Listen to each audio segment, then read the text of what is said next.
Por que a história do cristianismo é uma das mais incríveis que existe?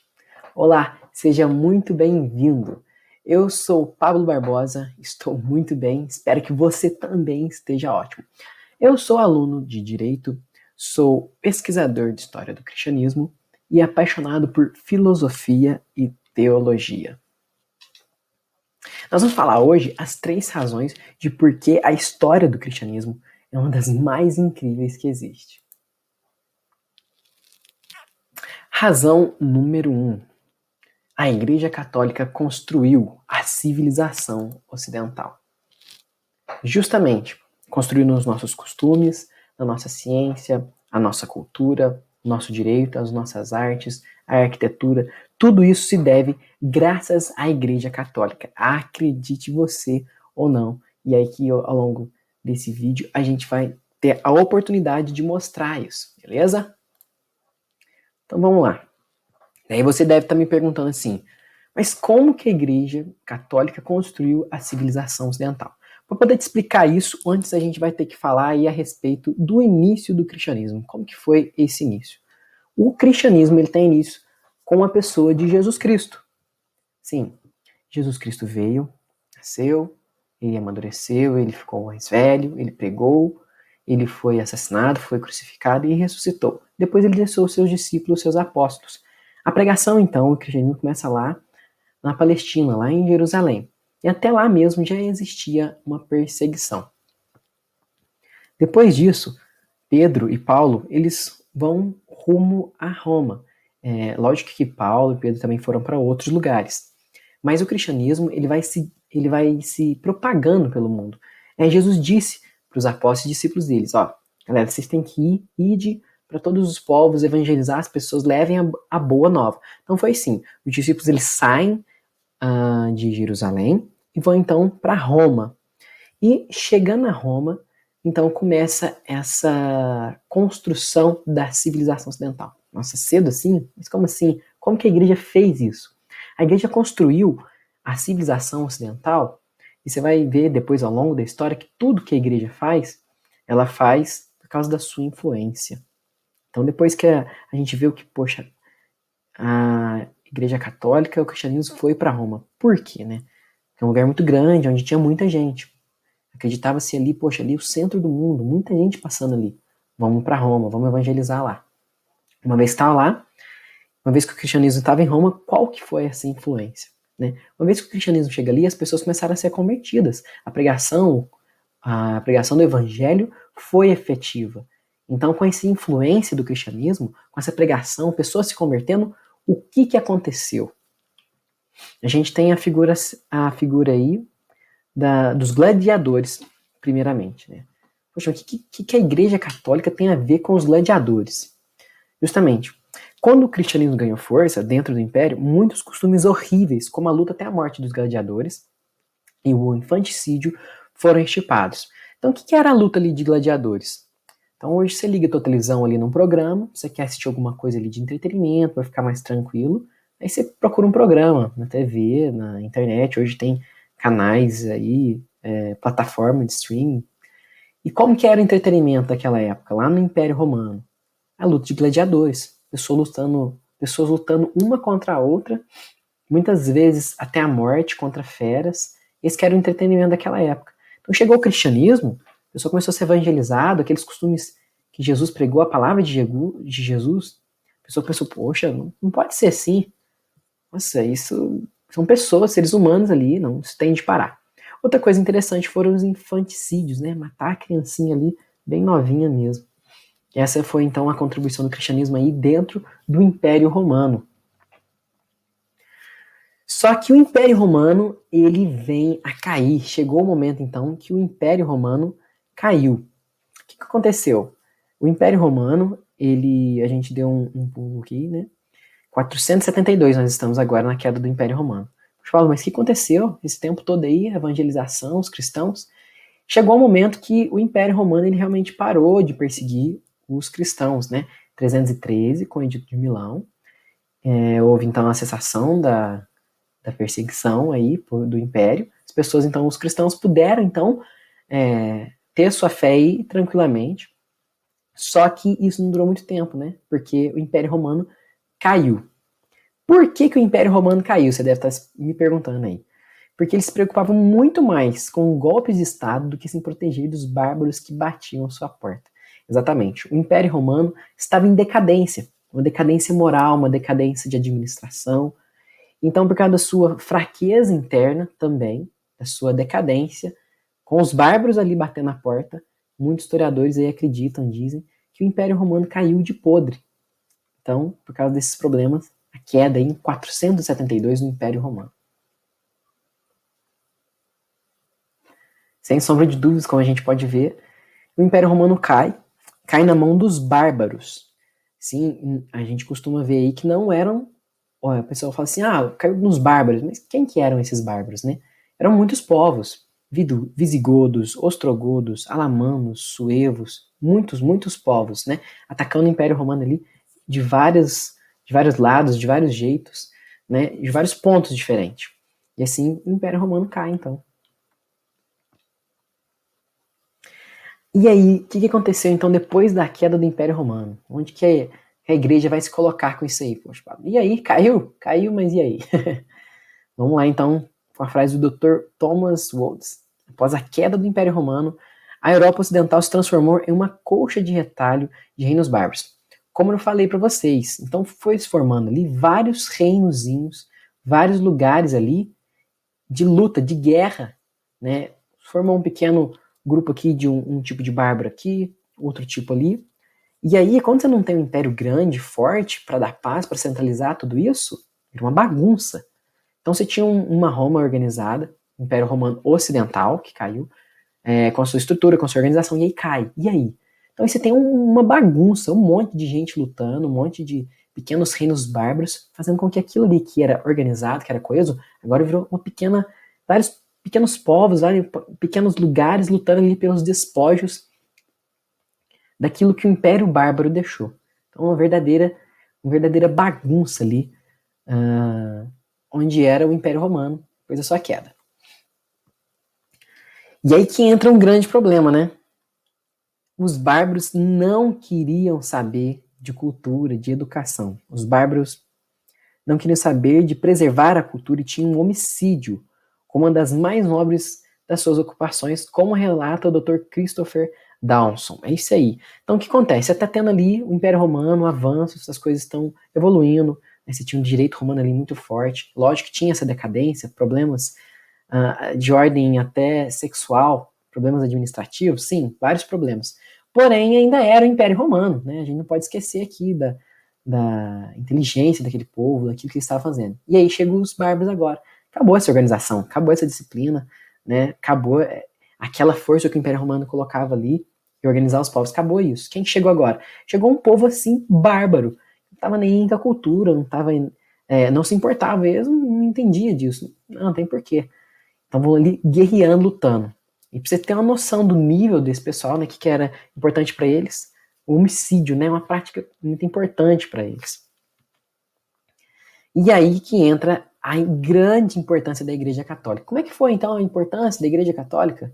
Ela não se curvou diante da barbárie. Ela não ficou ali no meio parada, não. Aquela desordem, tudo aquilo que estava acontecendo, ela não se curvou. E aí, Pablo, como? Pegou, combateu armas? O que eu quero dizer com não se curvou? Tudo tinha caído.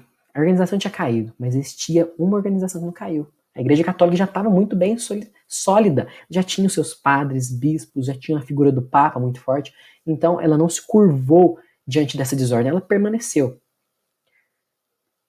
Preservou e salvou o conhecimento e a sabedoria antiga. E aí, dentro lá dos mosteiros, toda a barbárie, toda aquela guerra, e a igreja? A igreja se manteve firme. A igreja então guardou aquilo que era bom. Lembra que o Império Romano, a gente falou lá, que tem muitas coisas boas, né? A cultura, a sabedoria, a ciência que estava sendo desenvolvida. E aí, os bárbaros iam tocar fogo em tudo, ia destruir tudo. Alguém tinha que guardar isso. Quem guardou tudo isso? A Igreja Católica preservou tudo isso. Além disso, ela continuou o trabalho intelectual em meio a diversos conflitos.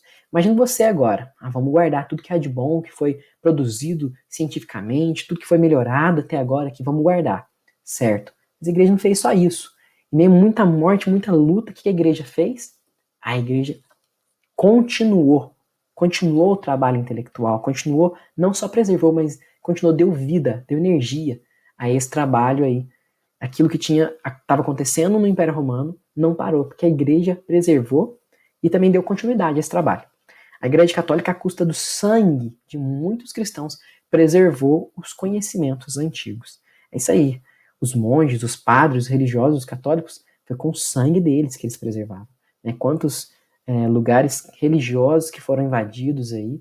E a igreja estava no meio de tudo ali, tentando ali organizar, tentando ir por meio da política, conversar com os líderes bárbaros, mas muitas vezes pelo sangue de católicos foi que a igreja conseguiu fazer esse grande trabalho. Então vamos falar agora aqui, praticamente, você está falando assim, não, beleza, a igreja fez, mas como que ela construiu a civilização ocidental, como que ela guardou tudo isso, como que ela fez acontecer? Vamos explicar como aconteceu então. Como a igreja salvou esse conhecimento. É claro que não foi só por causa disso, gente, mas vamos ser sintético aqui e ser direto também. Primeiro, por causa dos monges. A gente está vendo aí a imagem de um monge copista, um monge trabalhando, um monge ali trabalhando, copiando. Então a gente vai ver a figura grandiosa, importantíssima dos monges que tiveram aí ao longo dos anos, após a queda do Império Romano, um trabalho extraordinário que os monges fizeram aí, e, como a gente disse, a custa do seu sangue, mas também do seu árduo trabalho. E aí, às vezes, você pode estar se perguntando, monge? Às vezes a figura de monge que você tem na cabeça não é a figura que a gente quer mostrar aqui. Eu vou te falar um pouquinho. Falando aí primeiro com São Bento, fundador de monastérios que salvaram a civilização ocidental, e hoje ele é patrono da Europa. Poxa, Pablo, eu conheço aí São Bento, já vi falar aí, um santo, né? Fundou muitos mosteiros, mas ele não foi o primeiro. Sim, existiram muitos outros que já estavam no deserto, né? Muitas pessoas que já iram, né? Antes de São Bento, Santo Antão e muitos outros, até outras pessoas que também organizavam a vida monástica.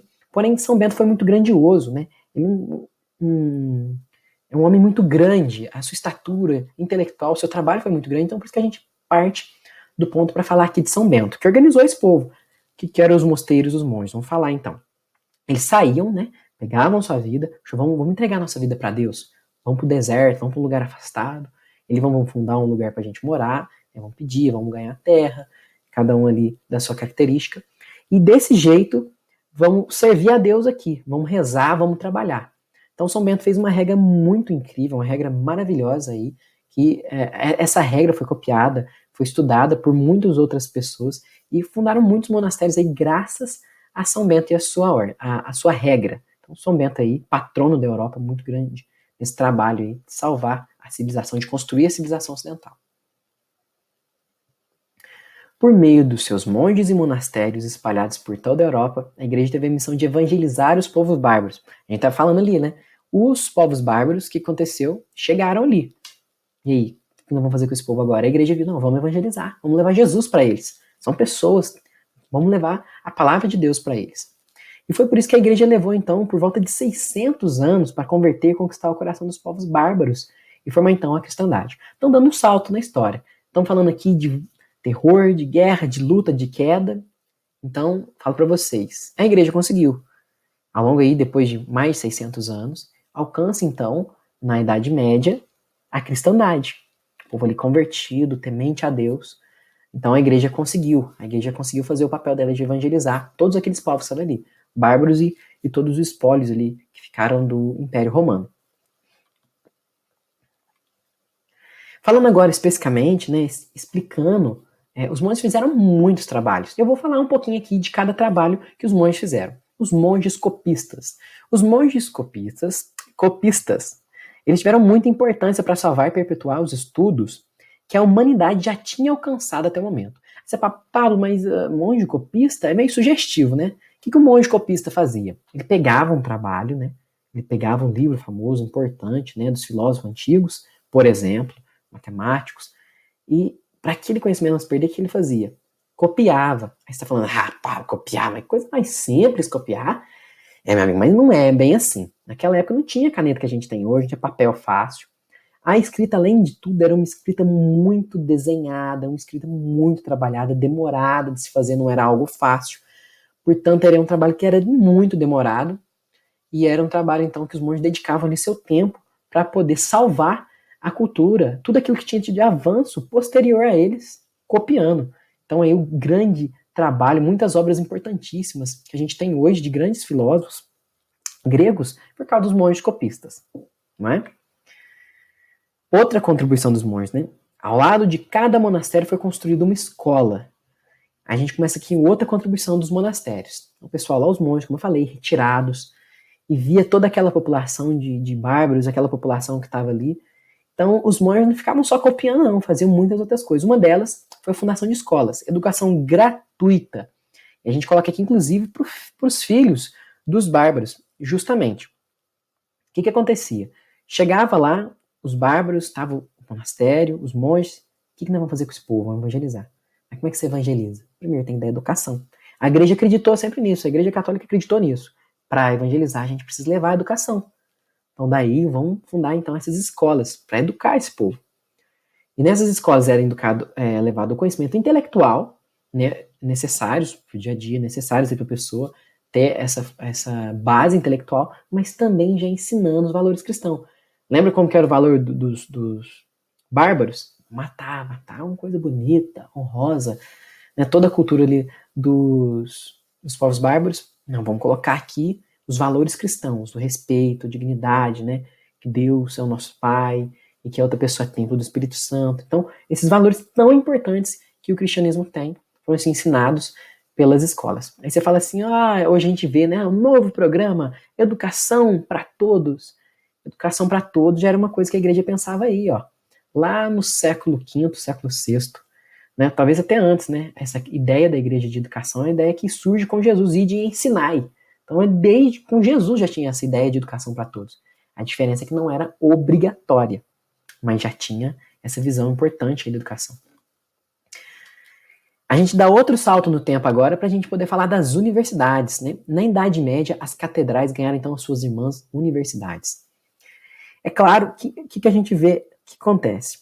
A igreja sempre investiu na educação. Ela viu que a educação, que a ciência era algo muito bom. Então, uma escola muito grande que se aprofunda em conhecimentos, é natural que ela se transforme no quê? Numa universidade. Então foi isso que a igreja fez.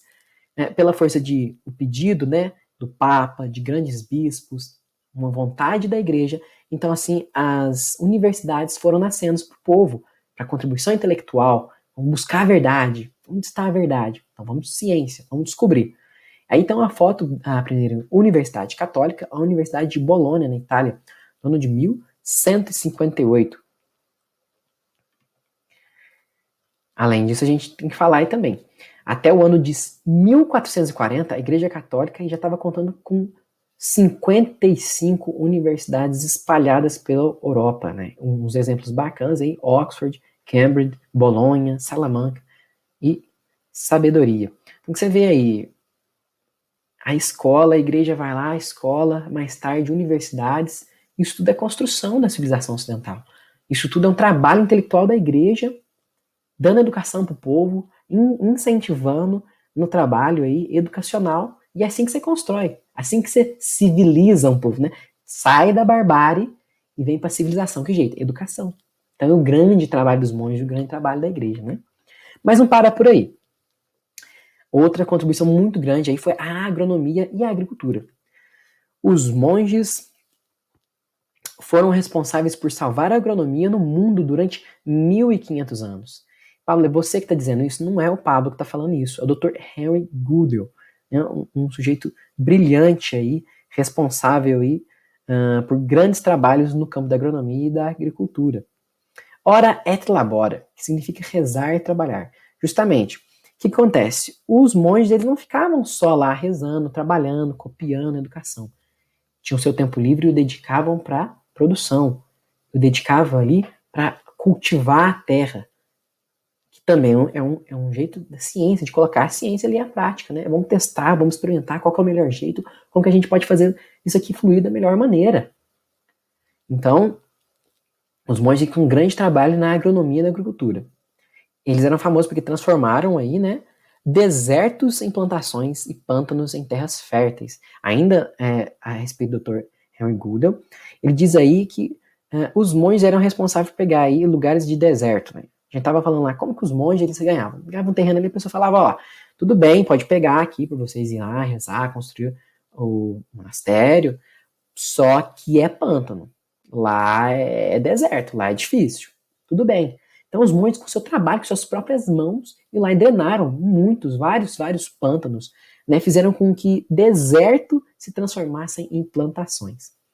E, mais uma vez, ensinavam os bárbaros a cultivar a terra. Por quê? Precisam chamar esse povo. Precisam fazer com que esses bárbaros, eles queiram estar aqui junto conosco, os cristãos. E assim, a gente colocar a nossa influência sobre eles. Então, tudo ali tinha uma intenção de, claro, melhorar a vida do povo, produzir, trabalhar, mas sempre tinha um foco na alma, na salvação, de melhorar, de civilizar as pessoas. Além disso, a gente também vê as unidades fabris, as fábricas, né? Sério, Pablo? Nessa época, sim. Os monges também foram pioneiros no uso das fábricas. Que jeito, né? Um exemplo que a gente pode dar é a energia hidráulica, usada para moer trigo, peneirar farinha, lavar roupa, tratar o couro. Olha que interessante. Então, enquanto muitas pessoas estavam lá trabalhando braçal, com as mãos, os monges já estavam aí com essa ciência, com essa tecnologia de fábricas, um sistema de trabalhar e realizar grandes tarefas aí por meio da energia hidráulica. E outra coisa, muito importante a gente falar, a rede de mosteiros espalhou a tecnologia por vastas regiões. Como assim, Papa? Os mosteiros eram ligados, religiosos. Então, a tecnologia que estava num lugar era levada para o outro. Isso aí ajudou a espalhar a tecnologia fabril por todo um espaço muito grande ali. A Europa foi sendo invadida, né? Foi crescendo o movimento do mosteiro. A tecnologia que é descoberta num era levada para o outro. Então você vê aqui que grande, que coisa maravilhosa que os mosteiros foram fazendo. Uma coisa aí grande por causa deles, né? Primeiro eles, né? As unidades fabris, as fábricas. A gente também não pode esquecer do trabalho de metalurgia. O Dr. Jerry encontrou fornos na abadia de Reveal capazes de extrair o ferro do minério de modo superior ao modo da sua época e já era muito próximo dos fornos modernos. Vocês perdoam a pronúncia aí, mas é isso aí, esse doutor muito famoso, né? Ele foi dar uma estudada lá, vamos ver nessa abadia aí o que está acontecendo, vamos estudar esses fornos. Chegou lá, pegou lá, não sei se vocês já viram, quando você pega o metal, bate nele, muitas vezes já deve ter visto, né? Boam faíscas. O que é aquilo lá? São escórias. Esquenta o metal e põe na água. Para que aquilo lá? Vai soltando as escórias, impurezas, imperfeições. Ele pegou então, esse doutor, ele pegou então as escórias, fez um estudo com elas e ele viu que os fornos dos monges, né, lá de 1500 e tanto, já estavam conseguindo produzir um minério, aquecer de modo muito superior da época e muito próximo aos fornos aí do futuro. O que eles estavam tentando fazer? Só ali? Só no lugar? Não, eles estavam buscando produção em larga escala. O que não aconteceu por causa da supressão em 1530 do rei Henrique VIII. O que aconteceu? O rei Henrique VIII, ele suspendeu, né? Ele suprimiu a Igreja Católica ali. Não pode mais, mosteiros foram perdendo as suas posses. Então, isso fez com que a era industrial ela fosse atrasada em mais de 200 anos. Por quê? Por quê, Pablo? Porque foi isso que a era industrial trouxe, né? Produção de larga escala. Então, os monges estavam muito perto disso. Se não fosse aí o rei Henrique VIII. Mas mais um grande trabalho aí dos monges na metalurgia. E quando a gente fala de igreja católica, é complicado falar dela e não falar de obra de caridade. Uma das obras de caridade é ajudar os errantes. Os mosteiros eles eram muito famosos por tratar as pessoas que estavam precisando que estavam necessitadas, os católicos, né, como se fosse um próprio Cristo. Então as pessoas eram muito bem tratadas. Além de que eles tinham provisões, alimentos ali para ajudar as pessoas, os caminhantes, os errantes que estavam precisando de alimento. Fica só nisso aí, Pablo? Não. Eles desenvolveram meios para avisar os marinheiros de formação rochosa no mar. Né? Aí você tem aquelas primeiras grandes sinaleiras, né, que eles pegavam sino, boias, amarravam ali em formações rochosas, a água vinha, batia o sino, fazia o barulho, o marinheiro sabia, opa, ali não pode. Os monges deram um jeito ali de colocar ali um sino, e se eu chegar ali pode ter problema. Só que nem sempre isso era o suficiente, às vezes Aconteciam os náufragos e a igreja mesmo assim acolhia. Pegava essas pessoas e os ajudava. Além disso, não foi só nesse tipo de ajuda, também tiveram a reforma ou construção de estradas e pontes e vários outros recursos aí que a igreja fez para ajudar o povo daquela época, né? A gente vê hoje, se sai assim, tem estrada, tem tudo prontinho, mas não tinha naquela época, alguém tinha que fazer. E a igreja também, aí os monges também pegavam, punham a mão na massa, né? Como a gente falou lá atrás, ora et labora, vamos trabalhar e rezar. Construindo aí, reformando e construindo pontes, estradas, muitos recursos. Eu queria falar para vocês agora a respeito dos monges, né? Aonde quer que tenham ido, os monges introduziram plantações, indústrias ou métodos de produção desconhecidos do povo. Aqui introduziram a criação de gado e cavalo, ali a elaboração da cerveja e a criação de abelhas ou produção de frutas. Dr. Thomas Woods. Então, os monges eles trabalharam com muitas coisas. Né? Tudo isso que foi crescendo, foi desenvolvendo, foi civilizando.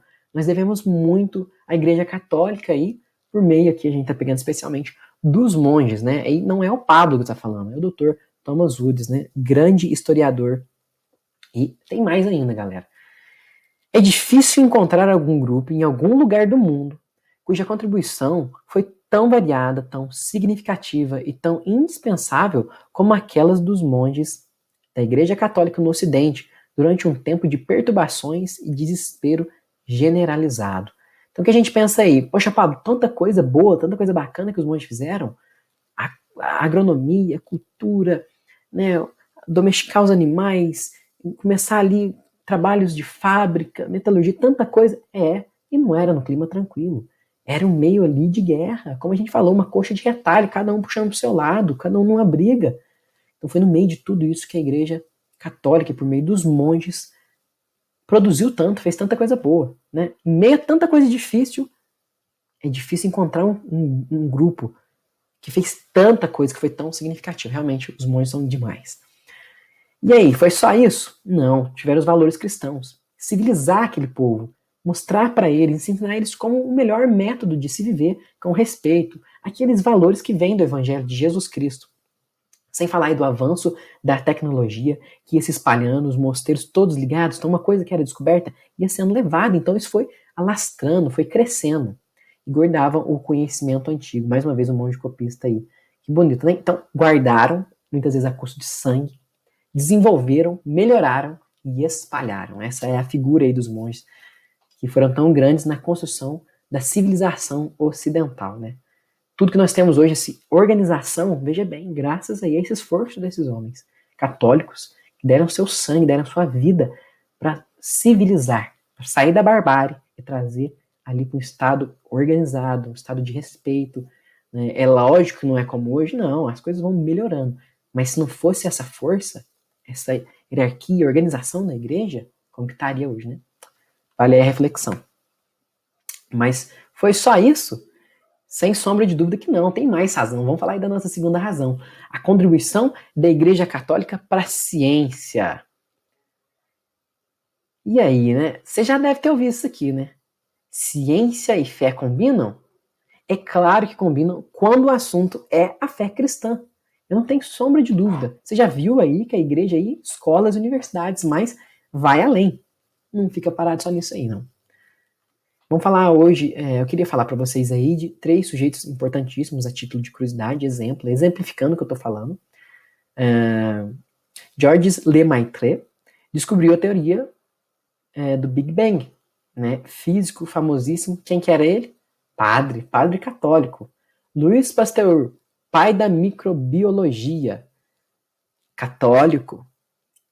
Padre Gregor Mendel, pai da genética, também sacerdote católico. Então vamos falar um pouquinho aqui da contribuição da Igreja Católica para a ciência. Primeiro vamos falar aí dos aviões. A gente está vendo essa imagem aí que ilustra, ainda aí no século XI, nós tivemos um monge Elmir, voou aí por mais de 180 metros com planador. Primeiro de tudo, caboclo corajoso. Vamos falar a verdade, é corajoso. E sendo o primeiro aí a voar, E depois nós tivemos também a contribuição de um padre jesuíta, o padre Francesco Lanaterzi. Ele estudou o fundamento e a geometria, a física de uma aeronave. Esses estudos ainda foram lá de 1670, conhecido aí posteriormente como pai da aviação. Então olha a Igreja Católica na ciência, muito importante hoje, que deu origem aí aos aviões, né? Para por aí, Pablo? Não, tem mais. Vamos falar do relógio agora. O primeiro relógio aí construído, relógio que a gente tem notícia, foi construído aí pelo que seria, então, o Papa Silvestre II. Ele ainda não era Papa, mas iria se tornar Papa. Construiu aí o relógio, como nós temos hoje aí, uma imagem ilustrativa, até a título de curiosidade, esse é um dos relógios de ponteiro mais antigos que nós temos atualmente. Ele está no Museu de Ciência lá de Londres. Ele foi construído por volta aí do século XIV, por monges aí que seguiram o trabalho do Papa Silvestre II. Então, mais uma coisa, imagina nosso dia aí sem relógio, como é que ia ficar? Né? Hoje carrega até no pulso. Pois é, mais uma contribuição da Igreja Católica. Vamos falar agora desse grande cientista aí, ele era franciscano, perdão, monge franciscano Roger Bacon. Ele tem muitas contribuições, a gente ia ficar muito tempo falando dele aqui. Uma muito grande delas, talvez até você que está vendo aí pode estar usando, são os óculos, né? Dentre muitas outras. Ele estudou aí no campo da ótica, a refração, a aberração esférica, a reflexão no campo da mecânica, a máquina a vapor, navios mecânicos, máquinas voadoras, carruagem e as lentes usadas em câmeras para a observação de eclipses e também aí os famosos óculos, né? Muita gente usa óculos, né? Eu acredito que você que está me vendo aí pode ser que use óculos. E aí, o que mais? Vamos falar agora de astronomia. Frase do Dr. Hélio Brown aí. A Igreja Católica Romana deu mais suporte financeiro, justamente, financeiro e social ao estudo da astronomia por mais séculos do que qualquer outra instituição. Para provar isso, vamos dar uma olhadinha aqui no Observatório de Astronomia do Vaticano. Isso aí, esse aí é o observatório lá do Vaticano que dá grande importância para a astronomia. Além disso, a gente tem também a figura do Johannes Kepler. Ele era um grande astrônomo, né, desenvolvedor da teoria da órbita elíptica. Exatamente isso aí no século XV. Teve como grande ajuda dois padres jesuítas, não é? Padre Paulo Gudin, que pediu ao padre Nicolau Zucchi, o inventor, padre Nicolau Zucchi era inventor do telescópio refletor. Para que enviasse um aparelho, então, né, o padre Gudin pediu ao padre Zucchi enviar um aparelho desse para o Kepler, e foi de grande ajuda aí para o Kepler no seu trabalho. Além disso, da astronomia, nós podemos falar também da física. Lá em cima, aquela hora a gente falou do padre Lemaitre. Vamos falar aqui agora a famosa teoria do Big Bang, do padre Lemaitre. Sim, foi graças aí ao padre Lemaitre, estudando aí como que se deu a origem do universo. É, né? Uma teoria muito aceita. Como que se deu? É interessante falar aqui que ele não chamava de teoria do Big Bang, ele chamava de hipótese do primeiro átomo, que foi se expandindo, e dessa expansão, então, dessa energia, o universo surgiu. Só que ele tinha um adversário, né, que não concordava, e então, numa entrevista de rádio, ele falou, a teoria do Big Bang, né, e aí pegou.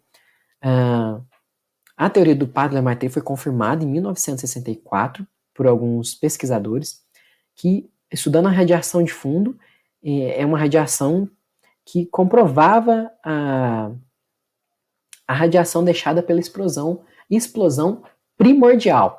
Então, uma teoria aí que foi mais tarde confirmada, né, ganhou mais força ainda, uma pesquisa aí até recente, né, próxima de nós aqui. Então, na física, teoria do Big Bang, da onde que veio o mundo?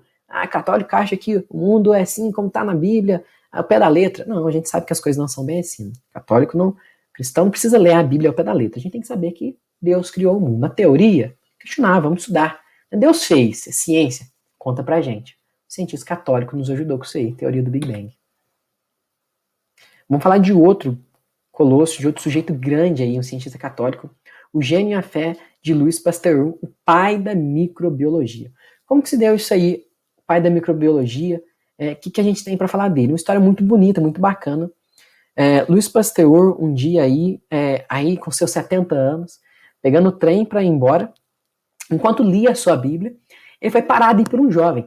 O jovem parou ele, deu uma olhadinha e falou assim, nossa, olha aquele senhor ali, nós já estamos aí nas ideias claras, iluminadas, e coitado, tá lendo a Bíblia, vou falar com ele. Chegou, falou, meu senhor, idoso, olha, o senhor tá lendo aí um livro de crendice, um livro de fábulas, né? Isso aí já foi tudo refutado, deixa eu explicar pro senhor. E aí, ele então, na figura de idoso, né, uma atitude muito humilde, ele falou, não, eu tô lendo porque eu acredito que esse aqui é o livro da vida, é o livro de Deus, não é um livro de crendices. Aí o jovem todo interessado, né, em ajudar, prometeu que então que ele ia enviar um conteúdo por correio, porque já ia descer logo mais à frente. Então o idoso, o Pasteur, foi lá e deu um cartão para ele. O que estava escrito nesse cartão deixou o jovem muito assustado. Quem que era ele? Ninguém menos que Louis Pasteur, diretor do Instituto de Pesquisas Científicas da École Normale de Paris. É só isso, né? Era diretor de pesquisas científicas o sujeito. Nós sabemos quem que é, né? Pai da microbiologia, sujeito católico devoto. E então o jovem teve esse grande choque aí, né? Além disso, vamos falar aqui agora de umas frases de vencedores do Prêmio Nobel, cientistas do mais alto nível, que acreditam em Deus. Foram minhas pesquisas que me levaram a Deus. Aí, grande cientista vencedor do Prêmio Nobel aí, 1852, 1908, Antônio, que ganhou aí o Prêmio Nobel e tem essa frase muito bonita a respeito de Deus. Mas não foi só ele. Quanto mais acredito na ciência, mais acredito em Deus. Outro vencedor do Prêmio Nobel, Albert Einstein aí, 1879, 1955, né, quando ele viveu, e é isso aí. Então, sujeitos aí de uma estatura enorme na fé e também na ciência. Homens grandes na ciência viram que não tinha problema de você ter fé e estar aí junto da ciência, que foi o que a igreja fez. Acreditando em Jesus, naquilo que Jesus falava, também desenvolveu dentro da igreja a ciência. Tem mais razão, gente. Tem a razão número 3, falar das mulheres. Eu não sei se vocês já pensaram, já passou pela cabeça de vocês, mas como será que era a vida das mulheres? Como que elas eram tratadas antes do cristianismo? Bom, segundo o Dr. Rodney Stark, a vida delas não era nada boa. A figura aqui nos ajuda a entender isso aí. Não era boa, era complicada. Mulheres eram vistas como objetos e eram tratadas como tal. A população, nesse momento, contava com muito mais homens do que mulheres. Em Roma mesmo, a gente pode ver aí que tinha 100 mulheres para cada 131 homens. Então, aí, no mínimo, 31 homens a mais. A proporção, 100 mulheres, 131 homens. Na Itália, Ásia Menor e África, a proporção era de 100 mulheres para 140 homens. Aí você está me perguntando, mas Paulo, por que tinha menos mulher? Nascia menos mulher? Não, gente. Isso era por causa da prática do infanticídio. Até a imagem ajuda a gente a entender um pouco isso. O que acontecia? Nascia homem, beleza. Nascia mulher? Mulher? Não quero, não. A criança era deixada muitas vezes à própria sorte ou era assassinada. E isso não era só com mulheres, também tinha a questão de crianças, de meninos aí que nascia com alguma deficiência, com algum problema de saúde. Então, acontecia aí a prática do infanticídio. Então, a gente vê aí que desde a infância, a vida das mulheres não era nada fácil. E o que mudou? Houve uma melhora com o advento do cristianismo. Por quê? Porque o cristianismo, ele traz essa visão, Jesus nas suas pregações, ele fica falando assim, o homem é mulher, o homem é melhor, tem que realmente aí matar as menininhas que nascem, não pode, tem que ter mais homem. Não, você nunca ouviu isso na pregação de Jesus Cristo. Pelo contrário, a figura dentro da Igreja Católica é a figura da Virgem Maria, a Mãe de Deus. Né? Até você vê aí santos renomados dizendo a respeito da Virgem Maria que Deus reuniu todas as águas e fez o mar. São Luís Maria de Montfort diz isso, né? Deus reuniu todas as graças e fez Virgem Maria. Então tem toda uma teologia mariana dentro da igreja. Maria mulher. E tantas santas, né? Uma coisa interessante que é de se notar que a ascensão do cristianismo se deve, sem sombra de dúvida, entre outras coisas, mas muito por causa da adesão massificada das mulheres. O negócio era tão sério, gente, que as mulheres gostavam tanto do cristianismo por causa dessa pregação, claro, porque ali eles acreditavam que o Deus verdadeiro se encarnou, veio, trouxe a revelação, isso aí, vamos nos converter, mas também por causa da dignidade. Então as mulheres foram se convertendo e foi crescendo de um tal modo que existia um momento em que os romanos olhavam assim, ó, cristianismo é coisa para mulher. Então os romanos começaram a desprezar o cristianismo, da quantidade de mulheres que estavam se convertendo. E a vida das mulheres, então, melhorou porque elas gostavam, se converteram, ajudaram o cristianismo a crescer, o cristianismo ajudou elas. E como é que eram as mulheres na época?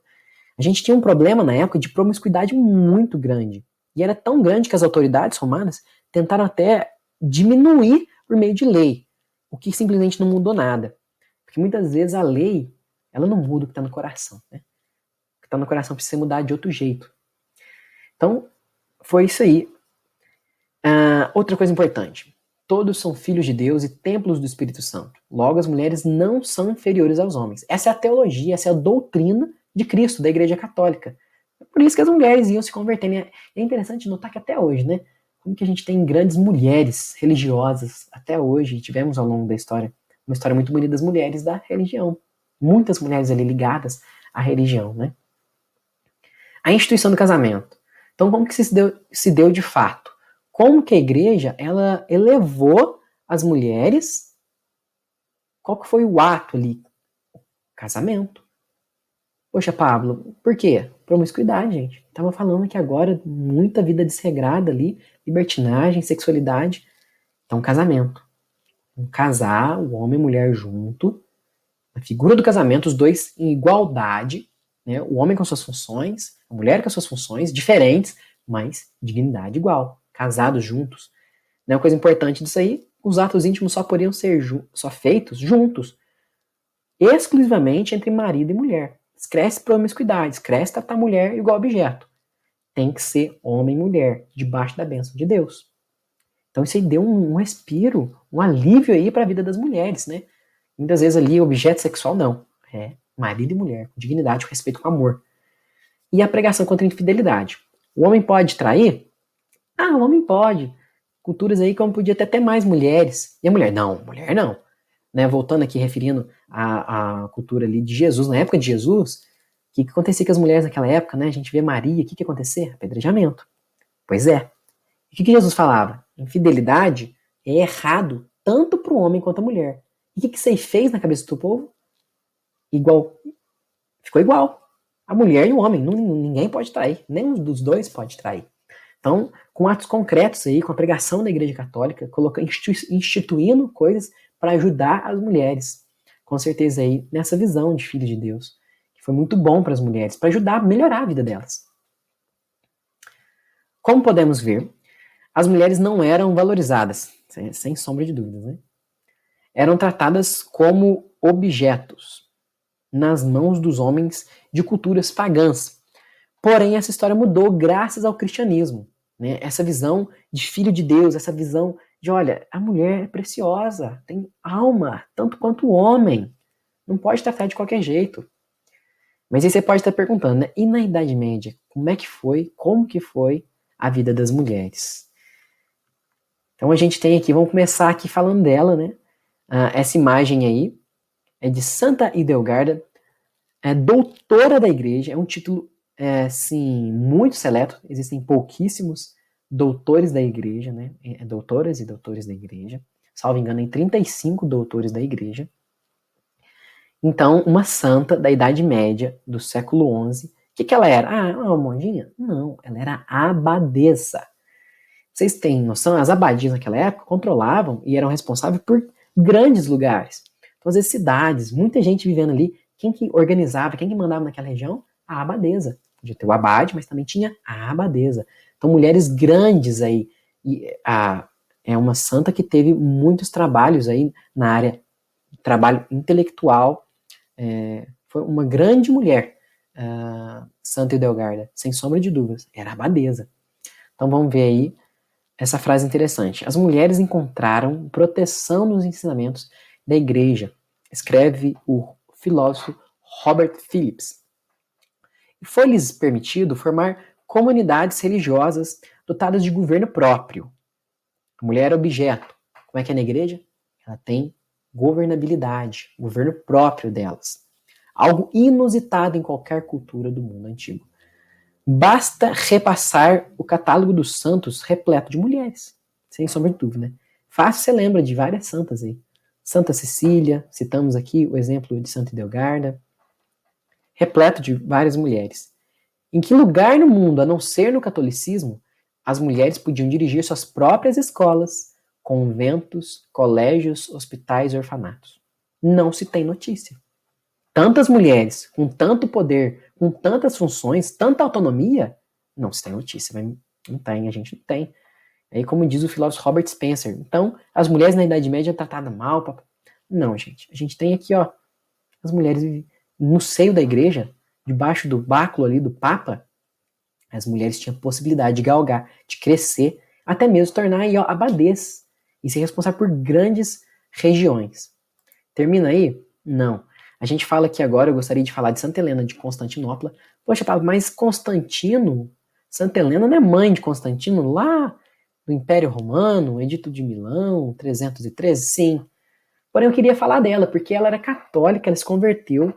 Falar, as mulheres se converteram porque era melhor para elas, vida difícil, com certeza. Mas e Santa Helena? Santa Helena era rainha, era mãe do rei Constantino, imperador Constantino. Ela viu que o cristianismo era algo válido, justo. Ela viu que seria bom para as mulheres. Por isso ajudou ali na conversão do seu filho. E por isso hoje santa, né? Construiu muitas igrejas em lugares santos, né? Descobriu aí, encontrou a cruz de Cristo. Enfim, a história de Santa Helena é muito grande. Então, mulher, rainha, com muita influência, com muito poder. É um exemplo aí de mulher muito grande. Ou nós podemos falar aí também de rainhas, como é que acontecia naquela época. O rei era coroado sozinho? Não, a igreja corava o rei e a rainha, dando dignidade para a mulher, coroadas juntas. E quando o rei faltava? Existiam então esses casos. Né? O exemplo aqui é Leonor de Aquitânia e também Branca de Castela. Leonor de Aquitânia morreu por volta de 1204 e Branca de Castela morreu por volta de 1252. Então era comum, após a morte do rei, a rainha assumir o poder. Olha que poder, né? Que a igreja, tanta dignidade para a mulher que ela chegou aí a cargos de rainha e que na falta do rei quem mandava era a rainha. Mas e aí? Só contra os pagãos? Só contra os bárbaros? Só contra os romanos? A respeito da vida das mulheres, a gente vê que não foi só contra os pagãos, mas também contra as culturas islâmicas. Por isso a gente colocou essa imagem aí das mulheres de burca. Imagine você. Estou falando aqui daquilo que a Igreja Católica fez e como que a história é bonita. Vamos ver que essa história aí de como que a Igreja ajudou as mulheres e defendeu elas dos costumes islâmicos. Para a gente poder falar isso, a gente tem que fazer uma pequena pausa aqui e falar um pouco das cruzadas. Por quê? O islamismo ele nasceu, né, ele foi crescendo, teve lutas internas, e ele foi crescendo por causa da jihad bélica, guerra, luta. Então uma hora ele se encontrou com essa busca por poder de terras, foi crescendo até chegar nas terras, dos povos cristãos lá do Oriente. Então houve guerra. As cruzadas elas foram então uma resposta tardia. Demorou, gente. As guerras que o mundo islâmico trouxe até os povos católicos do Oriente. Como eu falei para vocês, Oriente, né? A gente está falando aqui, o Império Romano do Oriente, do Ocidente caiu, 472, mas ainda tinha o Império Romano do outro lado, o Império Romano do Oriente. Então os católicos do Oriente foram caindo, foram sendo mortos, foram perdendo guerra, pediram ajuda. Os católicos do Ocidente, vivendo aquele tempo que eu falei para vocês de cristandade, que o povo vivia uma só comunhão com Jesus, com a igreja ali, se reuniram e foram então. O que acontecia? Os muçulmanos iam crescendo, né? O islamismo cresceu assim, né? Você pode ver ali como as primeiras coisas, as primeiras batalhas dos islamistas ali contra os coraixitas, né? E dali foram crescendo, lutando, chegaram até a absorver como espólios de guerra muitas terras, muitos lugares católicos. E depois que você é dominado, a jihad muçulmana, ela te dá duas opções. Você morre ou você se converte.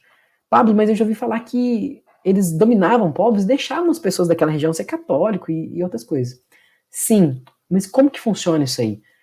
É uma terceira possibilidade? É, mas eu nem quis colocar porque é muito humilhante.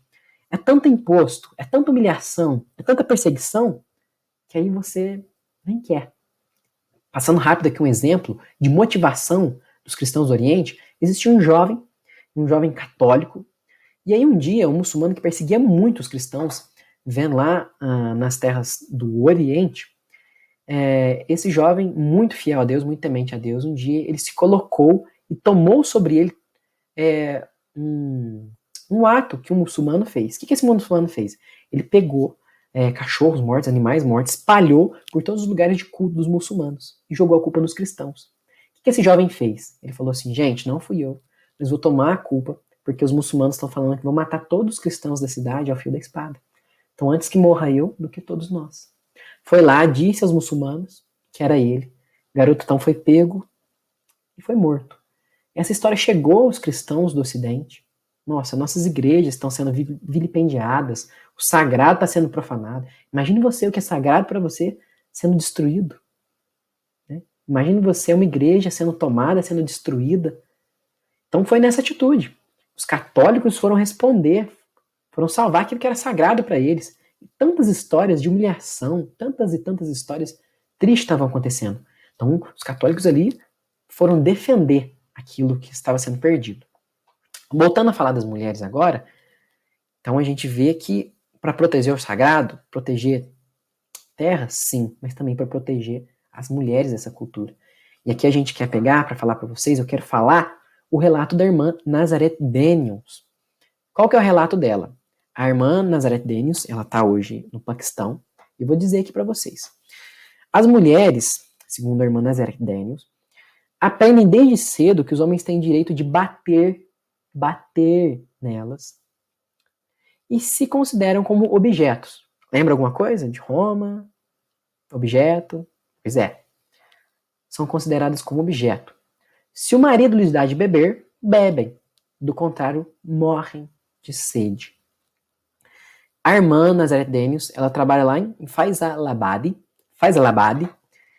e esse lugar é ajudado aí. Ela tem um lugar que ajuda jovens, né, vítimas de violência sexual, de tantas outras violências. É ajudado pela ajuda à igreja que sofre lá no Paquistão, país de origem muçulmana. E aí que eu coloquei aí meninas de 8 a 10 anos. Estupro, meus irmãos. Estupro, gente. Você que está assistindo aqui, pensa nisso. Meninas de 8, 10 anos. Só dessa idade não, de várias idades. Então é comum. E para provar isso aí? Funciona assim. Para você provar o estupro, precisa ter uma testemunha ocular. É a cultura deles. Segundo as leis lá islâmicas. Fazendo um parênteses aqui, fazendo uma comparação, e os crimes contra o Alcorão, o livro sagrado da fé islâmica? Não precisa disso, só basta a denúncia. Então, vê como que fica difícil provar um crime desse. E outros crimes são muito fáceis de serem provados. Então, é contra isso aí que a igreja, pelas cruzadas e também de outros modos, né, defendeu a dignidade das mulheres. Sem sombra de dúvidas que não precisa ser um expert, né? Para a gente poder ver qual que é a sociedade patriarcal que tem preferência, que dignifica só o homem e subjuga as mulheres. Não precisa, né?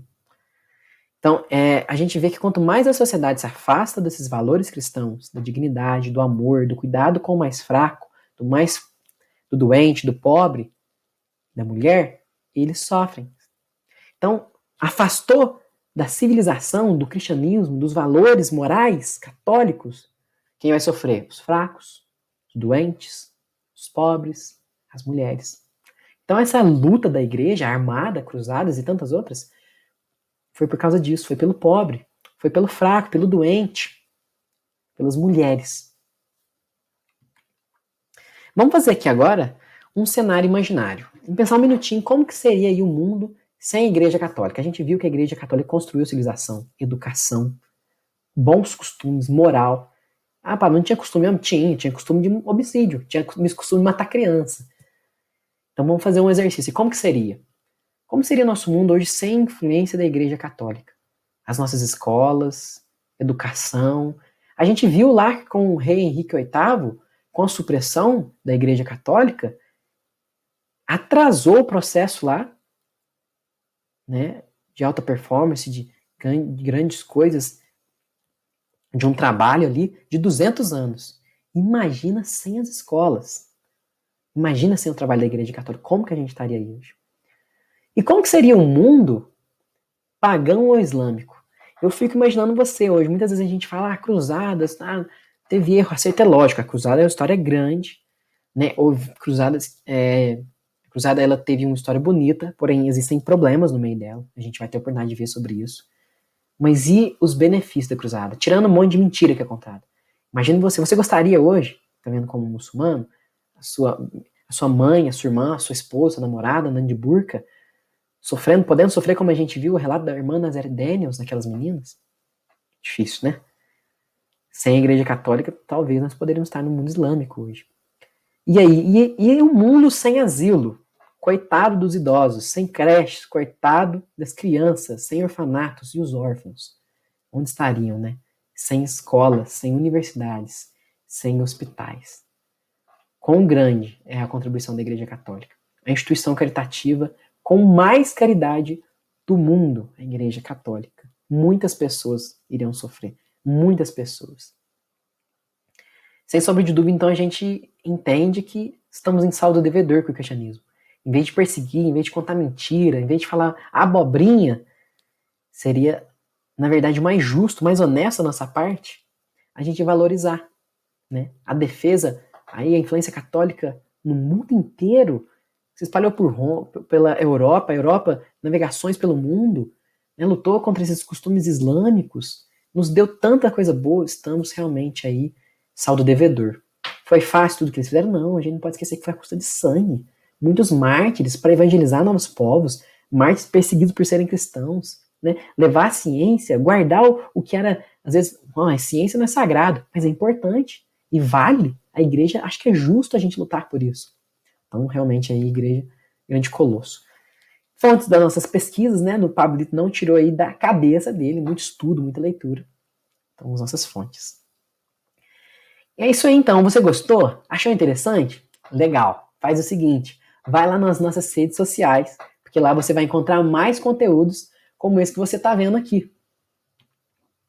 Então fica aqui então o meu agradecimento. Muito obrigado a você que ficou até aqui nesse momento. Muito obrigado da sua atenção, da sua disposição. Vamos aí continuar esse trabalho de falar a verdade, falar a respeito do cristianismo. Então, muito obrigado. Um forte abraço. Fiquem com Deus. Valeu e até mais.